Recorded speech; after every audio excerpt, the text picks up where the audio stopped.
A passenger plane has crashed in India in one of the country's worst air disasters.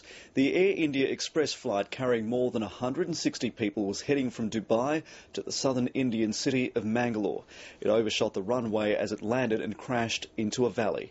It's believed 8 people survived the crash. Some were thrown clear by the impact and others were pulled from the burning wreckage. South Asia correspondent Sally Sara has the story, and a warning: images in this report might distress some viewers. The Air India Express plane broke up and caught fire. The airline says it overshot the runway at Mangalore Airport in southern India and crashed into a valley below. The flight from Dubai had just landed when the pilot lost control, but the cause of the accident is unknown. Air India says 8 people were rescued from the burning wreckage. While landing at the runway, the plane fell down. It shook. The pilot applied sudden brakes. It hit some building and immediately the plane caught fire and burst into pieces.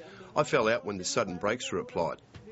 But the remaining 158 passengers and crew are feared dead. Emergency teams have started retrieving bodies, including the remains of several children.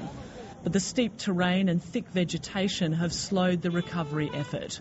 Distressed relatives gathered at the site, desperate for news of missing family members. Some of those on board were Indian immigrant workers returning from jobs in the Persian Gulf. Air India has expressed its regret for the accident and offered its condolences. The Indian government says compensation will be paid to the families of the victims.